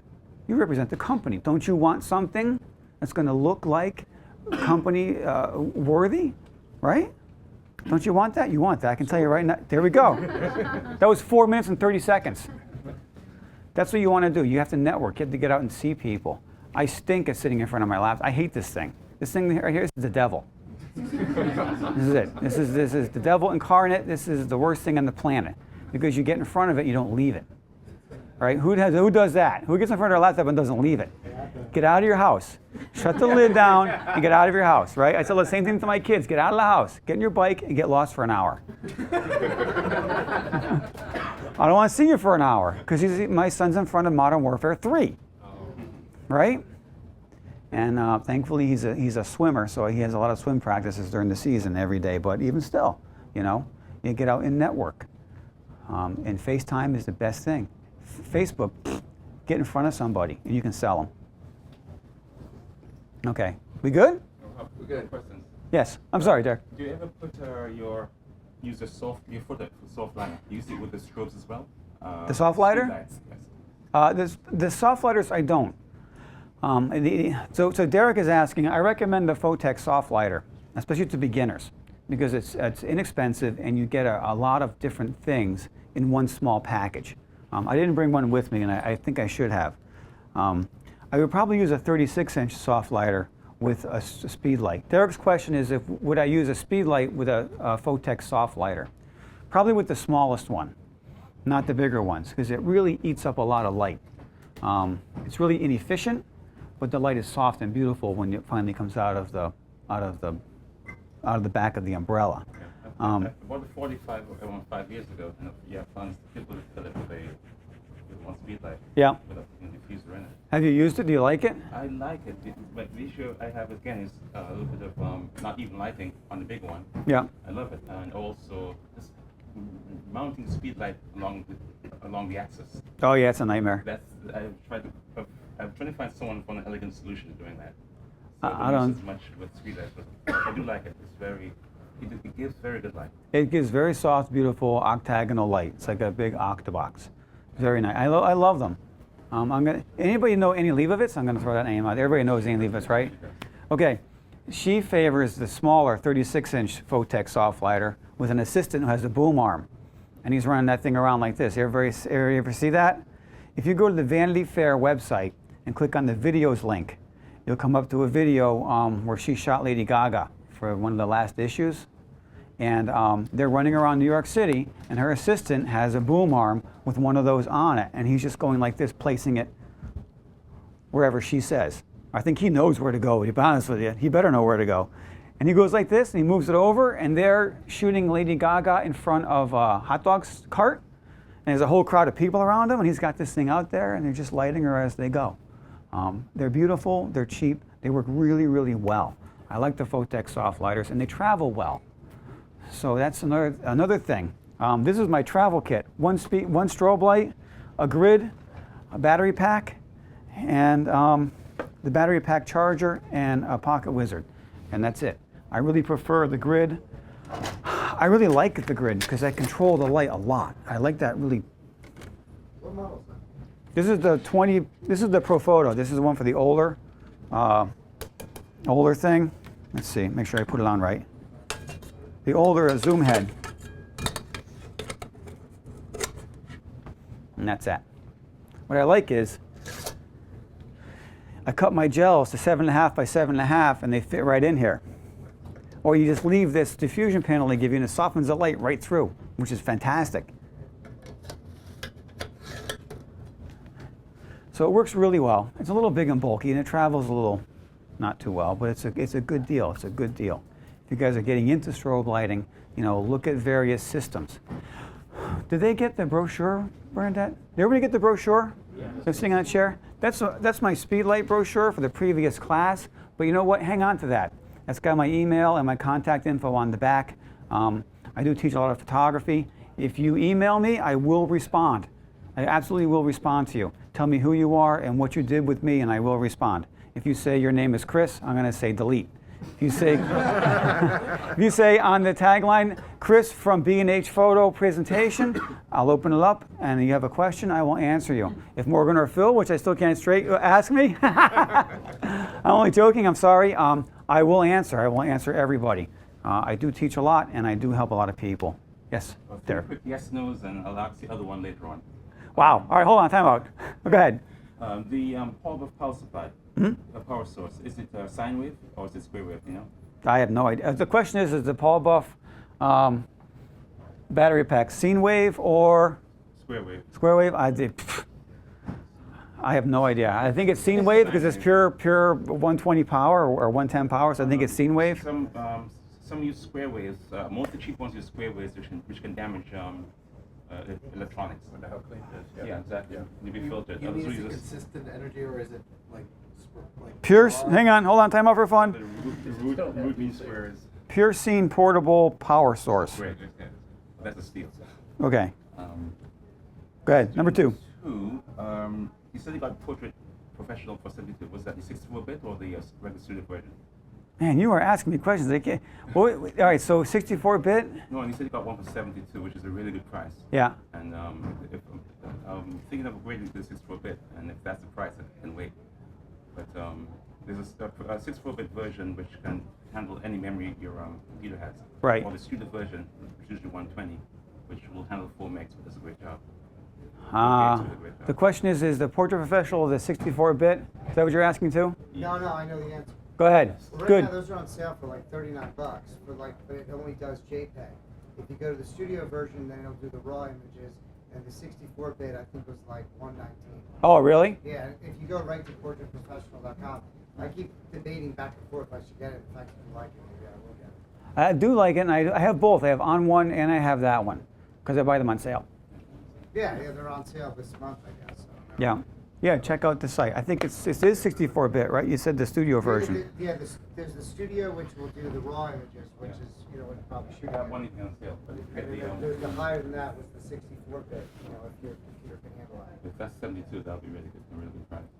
But the last yes/no quick one is read my own handwriting. Oh yes, you mentioned perfect resize. Is that different from genuine fractals? It's the same. It's the new name. It's a new name. So the question is perfect resize the same as genuine fractals? Genuine fractals was On One software, the canvas expander, and the cropping tool. It's a new name. It's the same program, new name. I never tried the sharpening of that compared with NIC's sharpener. I don't use that. No, I haven't. The question is, do you use a NIC's sharpener? I don't use a NIC's sharpener. I have NIC Color Effects Pro 3, and I use a regular sharpening when I sharpen. You're very happy with the resize. I love the resize. Yeah, if I have to resize a canvas or crop something, it's beautiful. I think it's excellent. I don't know about you guys, but I didn't sharpen that. That's right out of the camera. I softened the skin a little bit. I'm okay with that. It should look better in the print. What's that? I'm sure it looks better in print than this one. I haven't printed that. I haven't printed it. Where do you guys print? Who prints here? I don't even print. Where do you print? I don't know. They have to give me that website. What is it? Oh, Dugal. Okay. Babo is the brother. They opened a separate place. They're still joint kind of. It's a Dugal family. Okay. But it's Babo printing. They do really great stuff. All right, I'll check them out. How do you spell it? B-A-B-O-O. I do my own printing. You want to print yourself? I do mostly fine art work. Okay. So I do it myself. What do you print on? What paper? Usually Canson papers. Yeah, yeah. How do you like them preferred as over the what's it, the Moabs or?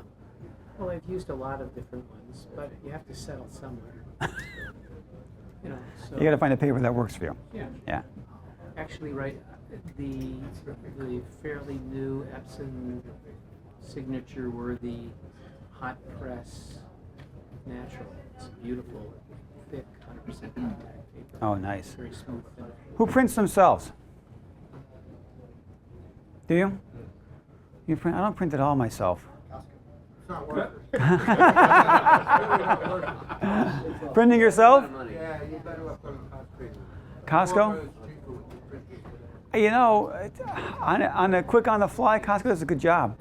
If you're going to use a big box store, if you're gonna print with big box stores, go with the Costco's or the Walmarts. Stay away from the Walgreens and those guys. The Costco's and the Walmarts have the ability to replace their machines faster than.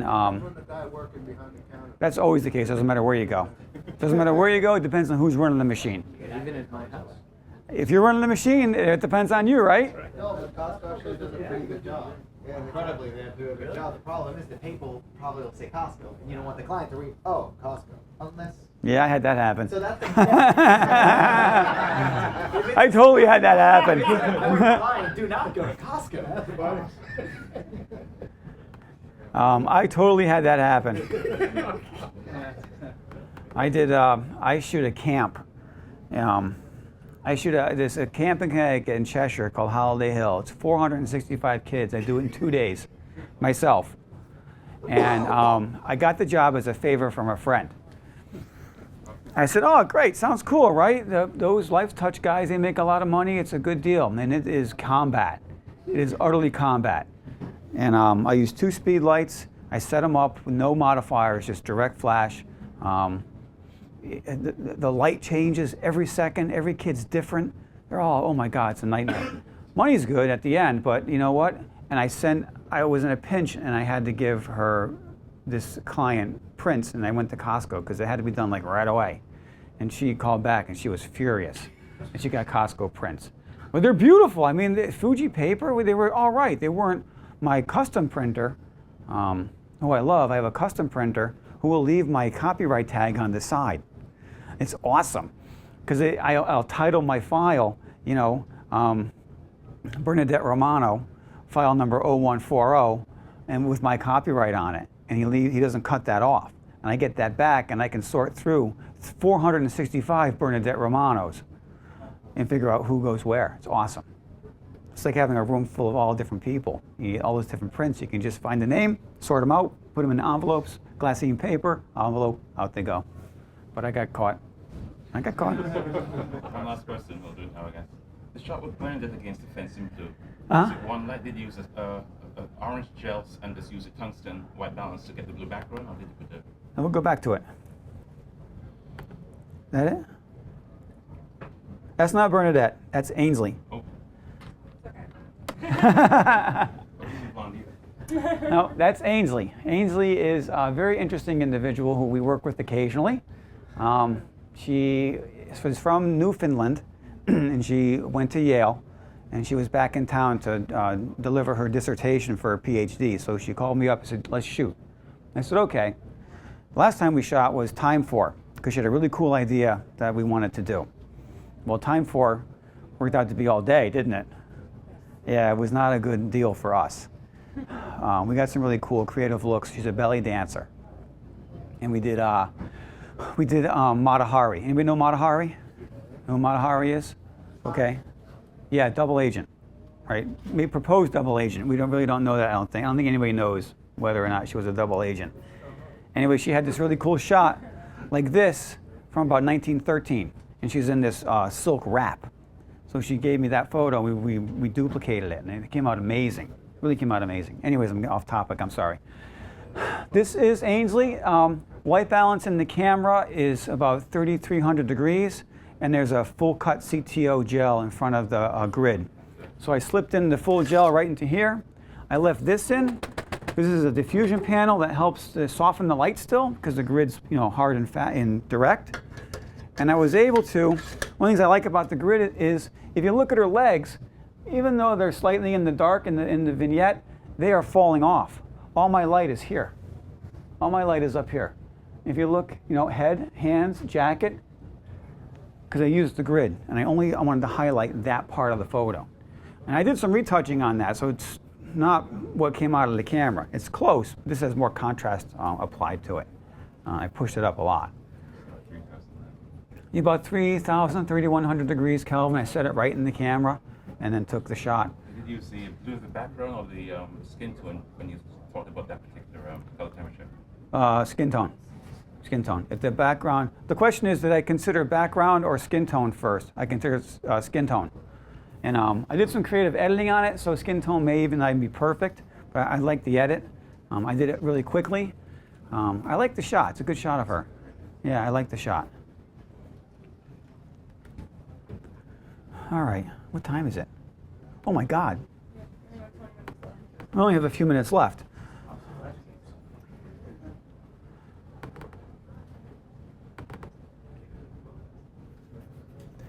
Okay, so we're going to shoot under strobe light for a few minutes. We won't have very much longer because I can't believe we only have 20 minutes left.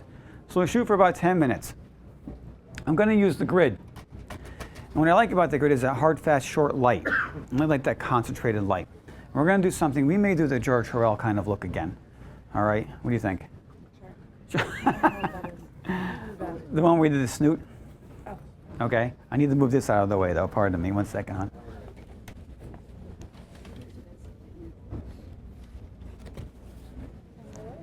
Yep, we're good. We may use that though. We'll see. All right. My software is up. Plug my camera in.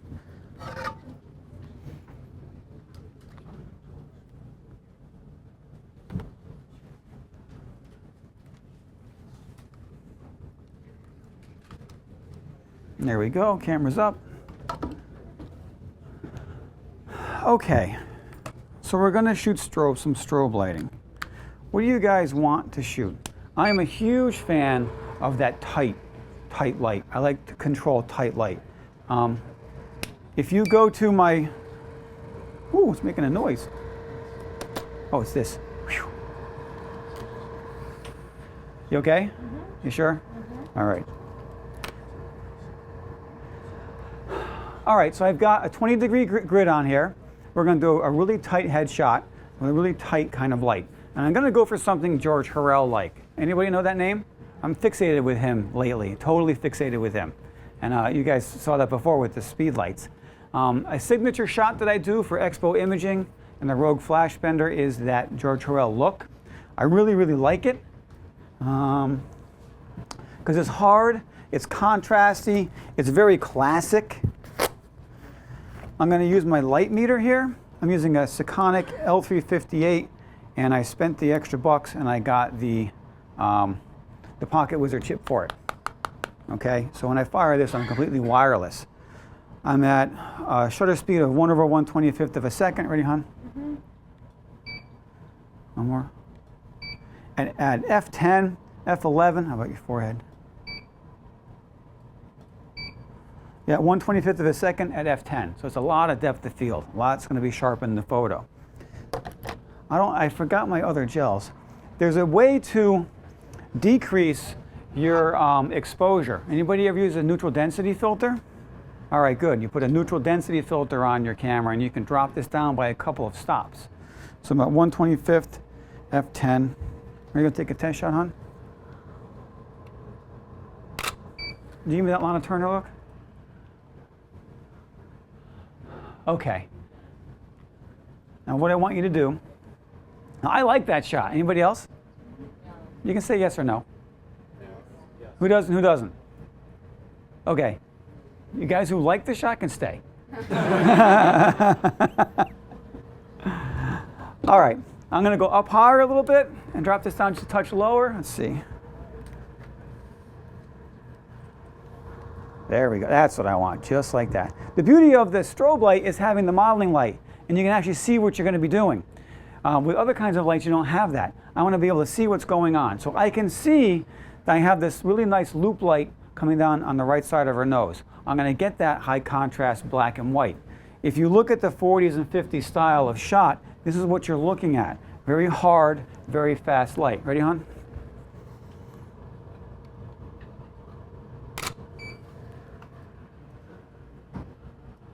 I like that. I think she looks like Lana Turner. Anybody? No? You know who that hat is? Did you? Well, Google Lana Turner. Okay. Turn your face to me just a touch more. There we go. Yep.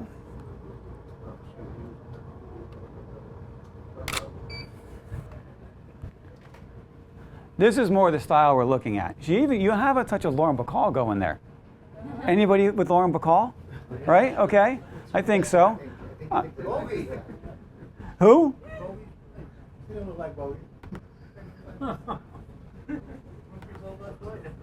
Yeah, Bogey and Bacall.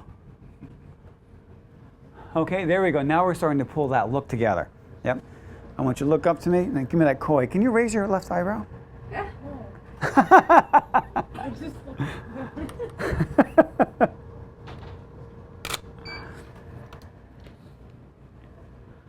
All right, here we go. Now she's happy. This is the person that I really know.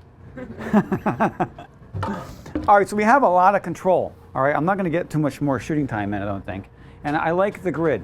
All right, we'll get this filter softens it. You can buy, if you purchase the Roscoe Cinegel kit, which I'll send around.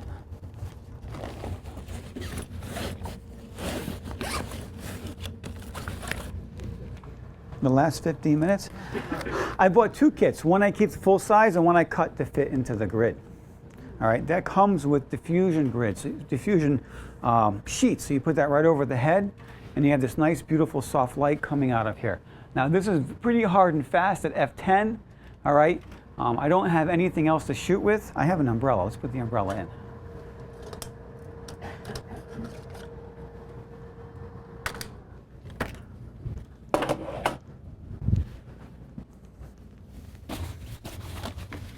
We'll go shoot through. How'd you stand up, hon? I don't know if I have enough light in here to what you call it?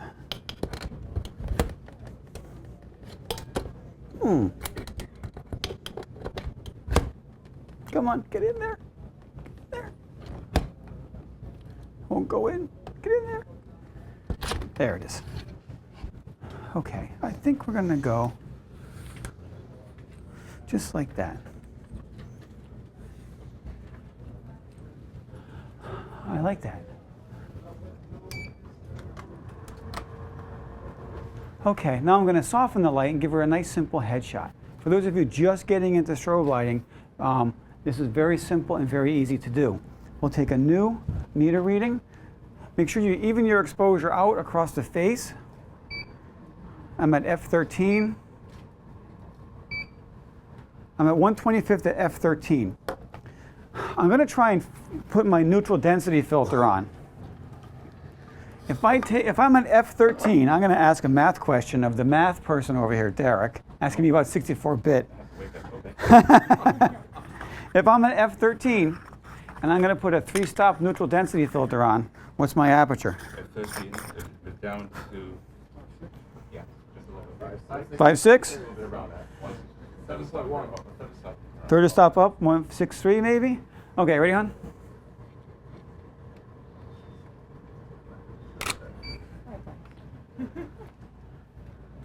I'll get rid of the black and white.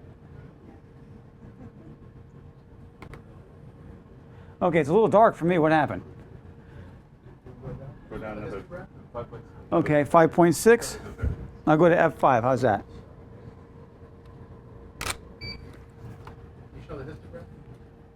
There we go. That's much, much better. Hang on, I gotta find the histogram. All right, we're under. See that? We're way under. We also want to check for clipped highlights. We have any? Not yet.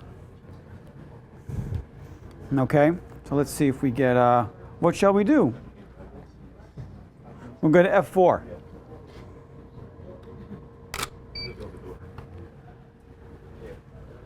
Oh, now we're getting some clipped highlights. A little bit over. So That's a touch over, so we're at Two-thirds up.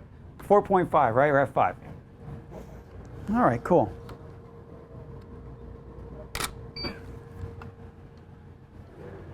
There we go. Okay, so hold on 1 second. So I needed an F13. I put a 3-stop neutral density filter on, and now I'm back down to, where am I at? 5.6? F4.5. All right. So you can drop this down. If you're outside, you can drop your power down, put one of these on, and shoot at 2.8 or 4. Instead of having all that power, still at F11, F13, F16. The beauty is, if you want to shoot at F16, you just take this off and push the power up. Okay. I'm sorry, what's your name? Roy. Roy, what can I do for you? Just a question. Do you always shoot tethered when you're doing a job? Roy's question is, I always shoot tethered when I shoot a job. If I'm inside, yes. If I'm outside shooting, I don't. I usually shoot tethered on all my corporate work, all my actor headshots. This is in my studio, you know. Yes. Is the vignetting coming from the filter, or is that just Lens. Lens. It's a default. It's a fault of the 70 to 200. VR1. Yeah, the VR1. I kind of like it. It's just there naturally. It disappears by like F11, F8, F11. It's pretty much gone. But I can take it out and capture one. Yeah, there's a vignette tool. You just go up. You know, I like it. When I do a headshot, it has that natural kind of thing happening. You don't have to add it later.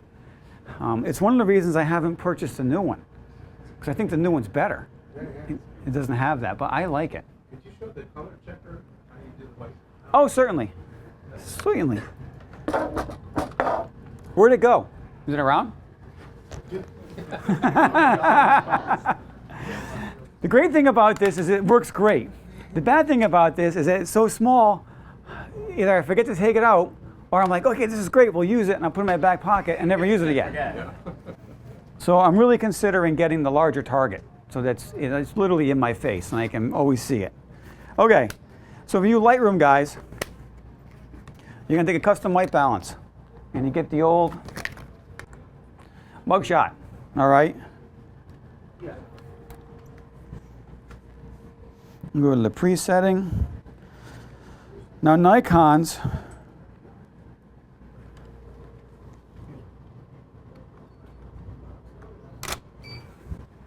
okay. What's that? Yeah, it's okay. That's okay. And let's fold it over. The older style Nikon cameras don't register a photograph, so you have to take your preset white balance and then take a photograph of the target. Yeah, oh, you got it already. I'm sorry, hon. Then you take a photo of the target.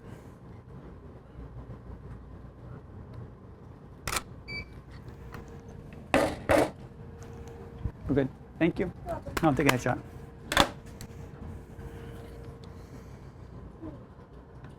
Yeah.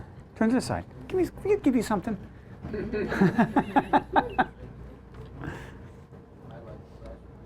Can't see anything. Oh, there we go. Oh, much, much better. And that's better. That's better color tone. That's more natural color tone. Actually, it's a bit too warm for me. What do you think? I think it's a touch too warm for me. Who uses Capture One besides me? Anybody? What do you use? Lightroom, I want to use Capture One. Right. I love Capture One. My goal was to go medium format, so I bought it early, like 5 years ago. Yeah. It's much more like Lightroom now in its format and layout.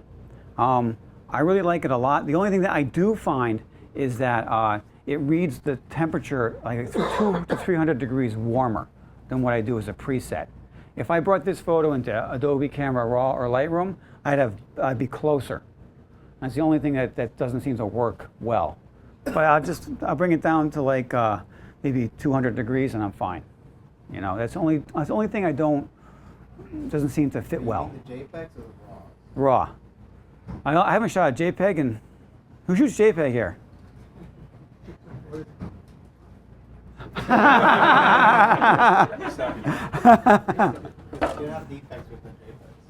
Yeah, I haven't shot a JPEG in I don't even know how long. I can't remember. It's okay. I'll let it go this time. It uploads to Facebook and Twitter so much faster. See what's important? Okay, what time is it? We have about 5 more minutes. Okay, so that's shoot through umbrella, right? And let's add a reflector. What the hey? Okay, who's using California Sunbounce reflectors? Anybody? These are the best reflectors on the market. And one of the things that I love about them is I work a lot alone. A lot, all. I pretty much work all the time alone. I had a great assistant and she left me for college. It was awesome. She was wonderful. Just a friend of the family. She was fantastic, and she went to college. So that ended that relationship. But this is the California Sunbounce. This is the Micro Mini. All right. I use this for all my headshots. It's great because it folds. Whoops. You roll this together, and you throw it into a bag, and it comes with me. All right. Or you open it up. And a simple assembly with the tube, you've got a great reflector. If you're an event shooter, you can take this reflector, stick it up like this, and bounce your flash into the reflector and back down to your subjects. It works great, all right? I like it because if you purchase the grip head that comes, or that's for it, I can put this on my light stand and work alone. Is that you, hon? So what we're gonna do is we're gonna take our reflector, oops, sorry.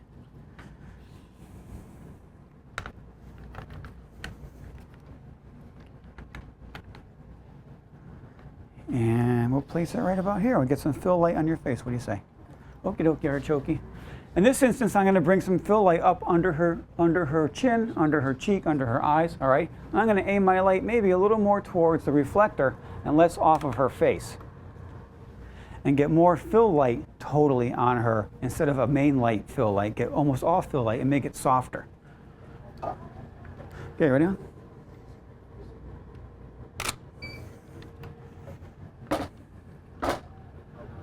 That's nice. I like that a lot. And all I do is I move my light, so I'm missing. See the light on her, while nothing's being clipped, it's still bright on the left side of her face. If I aim the light away from her directly and more towards the reflector, I'm wrapping her with light. And that's what I want to do. When I wrap my subject, the light is softer and more pleasing, and it's simple. My goal is always to have you do things simply. You're going to buy a strobe light, you buy a shoot-through umbrella, and a reflector, and you can do some great, simple, easy work. Yeah?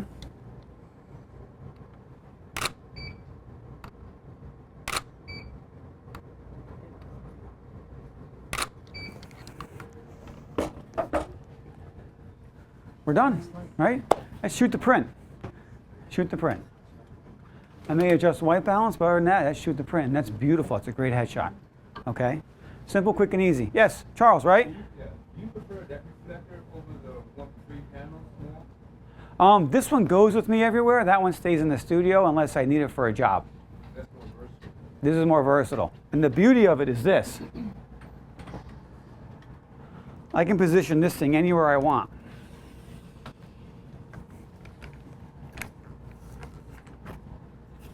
And I want it right there.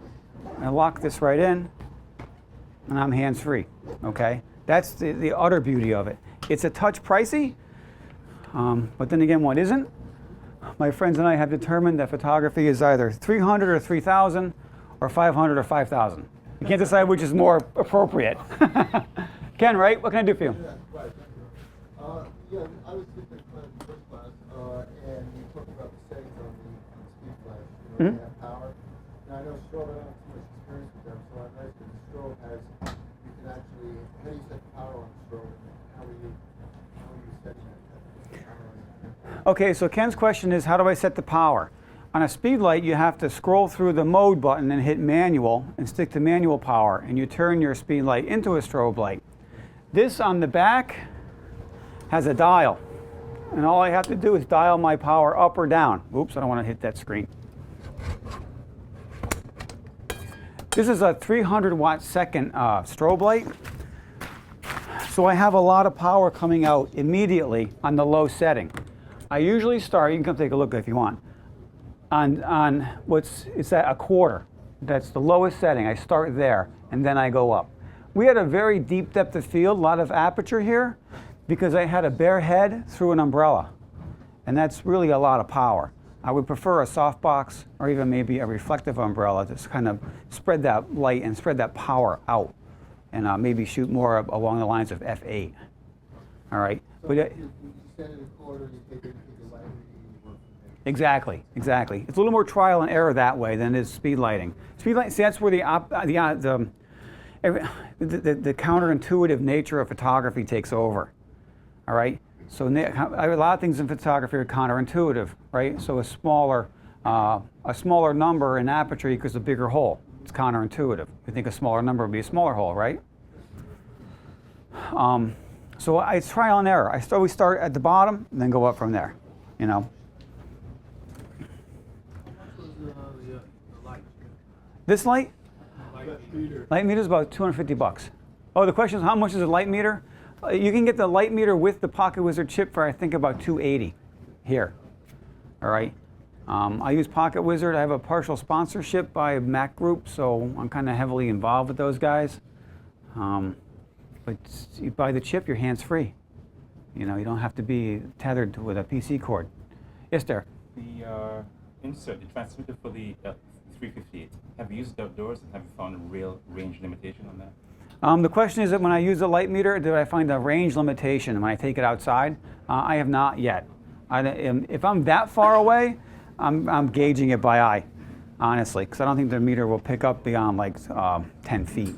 I've had issues with anything more than 10 feet. So one was my particular. No, around 10 feet outside, because your light's still spreading all over the. You know, you're outside. Such a big difference. Even with a radio controller figure, I guess might have been a little more range. Maybe, I don't know. I'm not that tech guy, man. You're killing me with these tech. An experience, yeah, around 10, 12 feet, I think, max. I feel better, thanks. Yeah, no, it's okay. It's not a problem. I'm glad you feel better. Okay, are we done? Holy cannoli, it's 6 o'clock. Are we done? Yeah. All right, thank you to Bernadette. For more information, please visit us online, give us a call, or stop by our New York City Superstore. You can also connect with us on the web.